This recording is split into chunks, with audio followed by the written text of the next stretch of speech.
पाहू शकता तुम्ही इथं मस्त आता आपल्याला ही कटाची आमटी तयार करायची आहे. तर त्यासाठी लागणारं इथं वाटण मी तयार करून घेतलेलं आहे. तर इथं मी एक कढीपत्त्याची तोरुंबी, खोबरं, एक मोठा भाजलेला कांदा आणि कोथिंबीर हे सगळं का नाही बारीक करून घेतलेलं आहे मिक्सरला. त्यानंतर इथं मी कढईमध्ये तेल टाकून घेतलेलं आहे, तेही गरम करून घेतलेलं आहे. त्याचप्रकारे इथं मी लाल तिखट, कांदा लसूण मिक्स केलेला काळा मसाला, गरम मसाला आणि मीठ घेतलेलं आहे. तर एवढ्या वस्तू आपल्याला लागणार आहेत. तर आपलं तेल हे आहे ते गरम झालेलं आहे पूर्ण. त्यानंतर आपण इथं मोहरी टाकून घेणार आहोत 1 चमचा. मोहरी आपली व्यवस्थित तडतडली आहे. त्यानंतर आपण इथं जिरे टाकून घेणार आहोत. त्यानंतर इथं आपण कढीपत्ता टाकणार आहोत. इथं मी लसूण कुटून घेतलेला आहे किंवा टेचून घेतलेला आहे तो टाकलेला आहे इथं. त्यानंतर आपण जे मिक्सरला वाटण केलेलं आहे ते टाकून घेणार आहोत. पाहू शकता इथं मस्त असा वास सुटलेला आहे. कढीपत्ता लसूण छान फोडणी बसलेली आहे.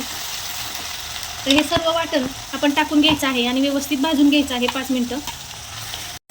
तर पाहू शकता अशा प्रकारे आपली ही फोडणी आहे ती व्यवस्थित भाजलेली आहे. महत्त्वाचं म्हणजे काय आहे फोडणी टाकताना की आपलं तेल व्यवस्थित गरम झालेले पाहिजे. त्यानंतर आपली मोहरी आहे टाकलेली ती व्यवस्थित तडतडली पाहिजे. त्यानंतर जिरे पाहू शकता तुम्ही इथं जिरेही कसे मस्त असे फुललेले आहेत. लसणाचीही छान फोडणी बसलेली आहे. पाहू शकता दिसतोय का लसूण मस्त असं लाल झालेला आहे. तर अशा प्रकारे फोडणी व्यवस्थित बसलेली पाहिजे. आणि आता हे सर्व आहे ते व्यवस्थित भाजलं गेलेलं आहे की जेणेकरून ते सगळं तेल बाजूने सुटायला सुरुवात झालेली आहे. पाहू शकता. आता त्यानंतर आपण जे मसाले घेतलेले आहेत हे मसाले आपण आता यामध्ये टाकून घेणार आहोत. तर ते मसाले टाकून घ्यायचे आहेत यामध्ये आणि आणखी आपल्याला 2 मिनिटं साधारण व्यवस्थित याला मिक्स करून भाजून घ्यायचं आहे. तर पाहू शकता मस्त असा आपला हा मसाला आहे तो व्यवस्थित भाजला गेलेला आहे. त्यानंतर बाजूने पूर्ण तेल सुटलेलं आहे. पाहू शकता त्यात जे आपण मसाले टाकलेले आहेत ते व्यवस्थितरित्या आपल्याला यामध्ये दिसले जात आहेत. पाहू शकताय ना मस्त असा भाजलेला आहे मसाला.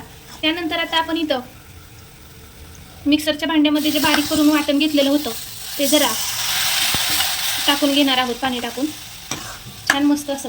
आणि 2 मिनिटं आपण याला असं शिजवून घ्यायचं आहे. तर पाहू शकता तुम्ही इथं किती मस्त असं त्याला बाजूने तेल सुटलेलं आहे. अशाच प्रकारे ही फोडणी व्यवस्थित बसली पाहिजे जेणेकरून तुमची आमटी आहे त्याच्यावरती कट हा भरपूर आला पाहिजे. तेव्हा तर म्हणतात कटाची आमटी खूप छान अशी. पाहू शकता मसाला तर आपला भाजलेला आहे. त्यानंतर आपण इथं सकाळी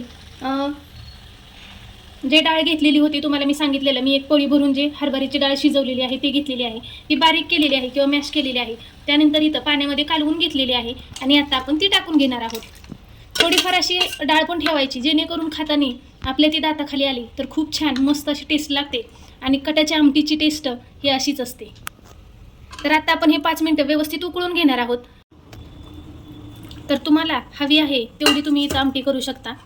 बघा मस्त आमटी छान झालेली आहे.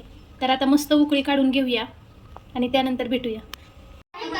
मस्त अशी आता ही आपली कटाची आमटी तयार झालेली आहे. पाहू शकता. त्यानंतर मस्त कोथिंबीर स्वच्छ धुवून आपण यामध्ये टाकून घेतलेली आहे छान अशी. आता आपण गॅस बंद करून घेणार आहोत आणि ही आमटी अवश्य ट्राय करून पहा. खायला खूप छान आणि मस्त अशी लागते. कटाची आमटी अवश्य ट्राय करून पहा.